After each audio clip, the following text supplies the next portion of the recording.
Hello, welcome back. Mike from Canavan Wealth. It's Mike reads the journal, March 14th. Let's jump right into it. We've got a lot to talk about. I did an entire video on what's going on with the bank system released yesterday. It's called What's Going On with the Banks. So I'm not going to cover that today other than talking about the markets here, as well as, the inflation report came on. I feel like I beat inflation and interest rates, and that covers it, the other video, very well.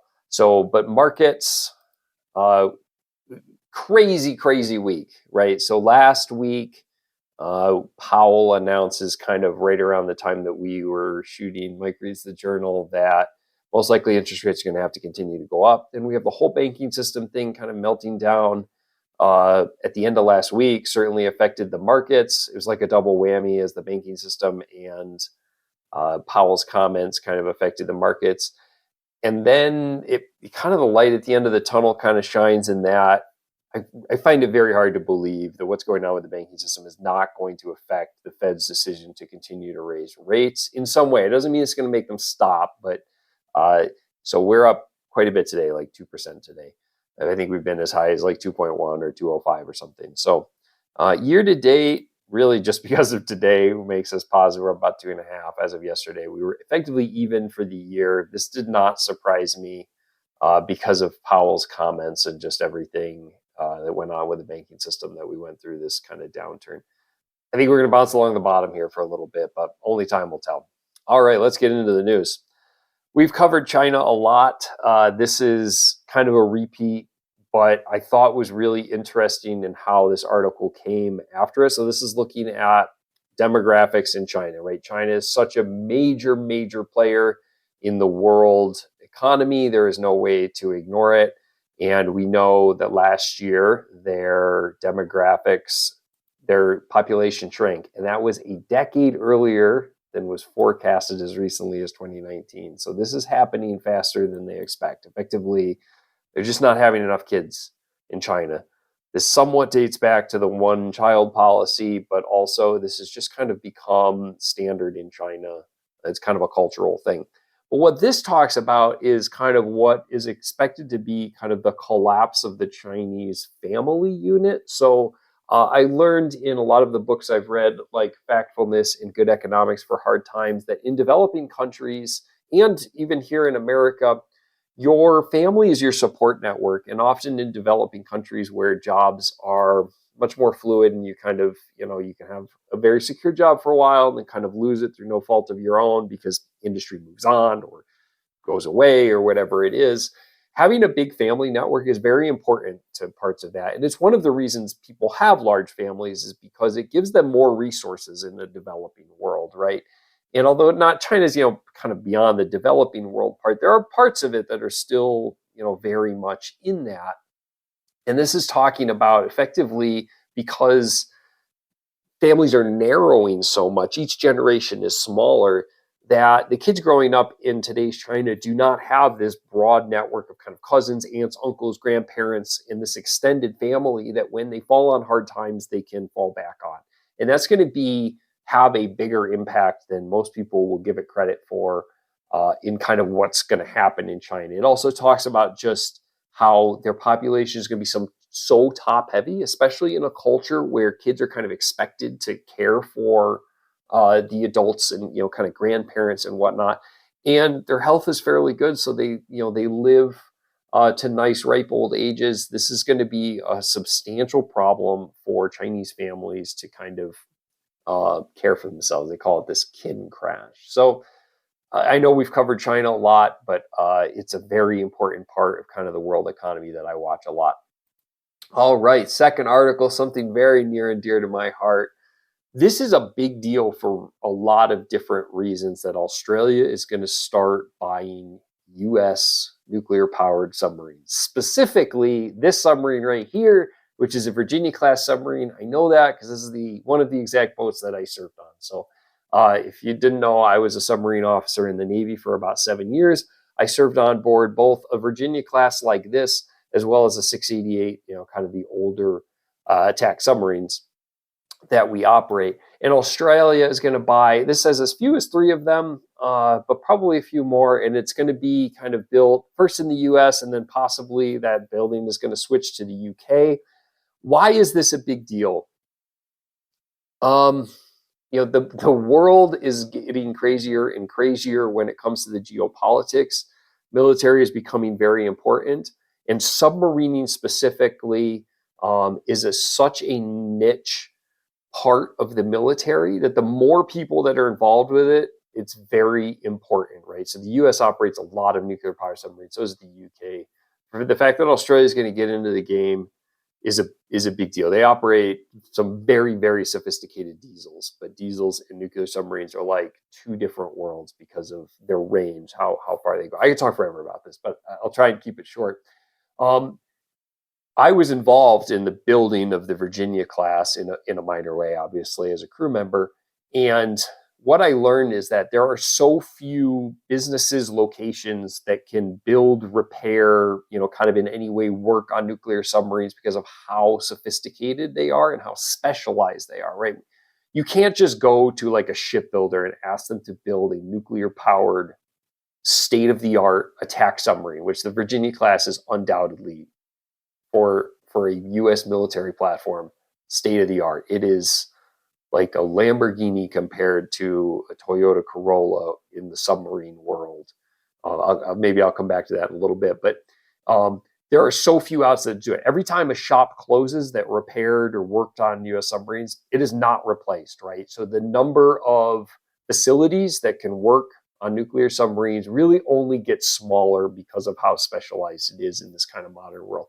And that puts our submarine fleet and our military at risk. So the fact that Australia is going to get into it is a big deal. It's effectively a third spoke in this world of nuclear submarining. So big deal. I'm also, I have my liberal leanings, but I undeniably believe that America and our allies were the good guys. Some people may disagree with that, and sorry, so it's the way I feel. So these submarines are incredibly capable, and when it comes to, I don't want to call everyone else the bad guys, right? But us and our allies as the good guys, having a platform like the Virginia class is just a step above everything else that's out there. Now, going back, because I said I served on both Virginia classes and 688s for my submariners out there. It was odd when I was in the fleet. There were only 3 Virginia classes. I was on the first one, the Virginia, and then there was the Texas and the Hawaii, and they'd kind of just come out. They had not deployed or anything. I was on the Virginia's first deployment, and incredible platform. These are the photonics masts. These are what replaced the periscopes. 688s, which is the generation before it, they still have what was called a penetrating periscope, in which is literally an optical connection from the top of the periscope that goes down to where the guy looks at it, looks through an optical thing with mirrors. This is technology from World War I, right? The very first submarine had penetrating periscopes, meaning they penetrate the hull. There's a hole in the hull that has to go through. We in the Virginia class, you have a photonics mast. So this is effectively a camera on a stick, and just totally changes the way you operate submarines. However, as sophisticated as this is, when I served on board a 688, I learned that very little can account for crew experience. And, the Virginia class, all of the sailors on it were 688 sailors, most of them. They knew 688s. And we were all learning the Virginia class. I obviously, Virginia was my first boat. On a 688, I served with, 110 guys at the time, females on submarine since, but that all knew 688s, their entire crew, and they were incredibly capable. So even though the submarine was a little less capable, it was actually, because of its crew, substantially more capable than our Virginia class in kind of war fighting. So that has all changed, though. The Virginia class largely dominates the fleet now, and there's guys who served on nothing but Virginia classes, and women on submarines now, which is a great story. All right, last one. U.S. budget battle. So Biden announced his kind of version of the budget. This is going with funding the government and everything. This is going to be a huge political battle. 2 sides are going to go at it like cats and dogs. trying to convince you that the other one is a bunch of idiots. And I gotta give it to him. I like this budget. If you go back to my deficit discussion, I said one of the reasons that I did not like the Democrats and their approach to budgeting is that they did not talk about the deficit, nor did they ever talk about reducing spending. And that is not the case. They are absolutely talking about trying to cut the deficit, trying to reduce spending. And with that is raising taxes. Now, if you remember back to that same video, I said the reason I don't like the Republicans when they talk about it is they somehow think they're going to do it without raising taxes. And there is a great thing in here that effectively says that the only way, nobody wants to cut Medicare, Social Security, the military, veterans benefits. But if you think you were going to do that without cutting taxes, gosh, I should have had this up, should have been better prepared. My apologies. Right here. If lawmakers take raising taxes, so if you're not going to raise taxes and you refuse to cut Medicare, Social Security, defense, and veterans programs, which both sides are pretty adamant, especially right now with what's going on with Ukraine, that they are not going to touch these things, you would have to cut all other spending by 85%, right? Unless you just do not think that the U.S. government should operate, it is absolutely unreasonable that we're going to cut all other spending by 85% to balance the budget in 10 years. It would have to take us 10 years to do it, and we'd have to cut spending by 85%, right? You cannot do this without cutting some spending, possibly in those four areas, and raising taxes, right? I'm sorry, no one likes paying taxes, me above all. And most of these tax increases will affect my clients and people that I want to be my clients because they are largely on businesses and the wealthy. But it's just not possible, right? We are going to have to raise taxes. Honestly, in my opinion, Republicans should take this opportunity to let the Democrats do it and then blame them for the next 10 years, right? Interesting thing in here is that he's largely going to keep the Trump tax changes in effect. It's kind of somewhere down here at the end, in effect, while effectively changing some things. So, those things that we've thought about so much during the Trump era about whether they're good or bad, largely says he's going to keep the same. So, couldn't have been that bad.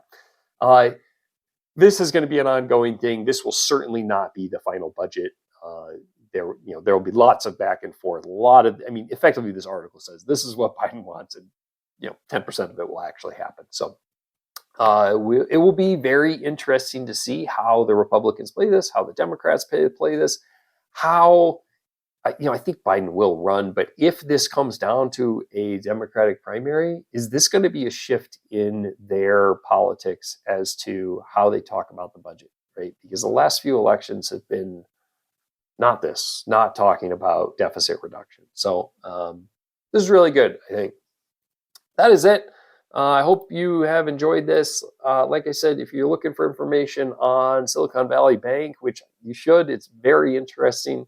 I did an entire video on that. And then I also have my webinar tomorrow about risk, which is going to tie right into that as well. I hope this has been informative, and I will talk to you soon. Thank you.